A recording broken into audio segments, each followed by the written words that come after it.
एक आदमी था जो हमेशा अपने समाज में सक्रिय रहता था। उसको सभी जानते थे, बड़ा मान सम्मान मिलता था। अचानक किसी कारणवश वह निष्क्रिय रहने लगा, मिलना जुलना बंद कर दिया और समाज से दूर हो गया। कुछ सप्ताह पश्चात एक बहुत ही ठंडी रात में उस समाज के मुखिया ने उससे मिलने का फैसला किया। मुखिया उस आदमी के घर गया और पाया कि आदमी घर पर अकेला ही था। एक बोरसी में जलती हुई लकड़ियों की लौ के सामने बैठा आराम से आग ताप रहा था। उस आदमी ने आगंतुक मुखिया का बड़ी खामोशी से स्वागत किया। दोनों चुपचाप बैठे रहे, केवल आग की लपटों को ऊपर तक उठते हुए ही देखते रहे। कुछ देर के बाद मुखिया ने बिना कुछ बोले उन अंगारों में से एक लकड़ी जिसमें लौ उठ रही थी, उसे उठाकर किनारे पर रख दिया और फिर से शांत बैठ गया। मेजबान हर चीज पर ध्यान दे रहा था। लंबे समय से अकेला होने के कारण मन ही मन आनंदित भी हो रहा था कि वह आज अपने समाज के मुखिया के साथ है।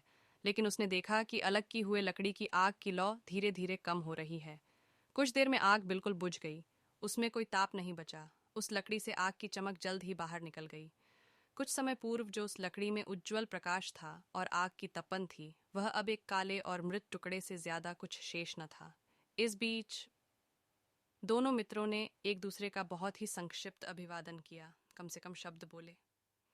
जाने से पहले मुखिया ने अलग की हुई बेकार लकड़ी को उठाया और फिर से आग के बीच में रख दिया। वह लकड़ी फिर से सुलग कर लौ बनकर जलने लगी और चारों ओर रोशनी और ताप बिखेरने लगी। जब आदमी मुखिया को छोड़ने के लिए दरवाजे तक पहुंचा तो उसने मुखिया से कहा, मेरे घर आकर मुलाकात करने के लिए आपका बहुत बहुत धन्यवाद।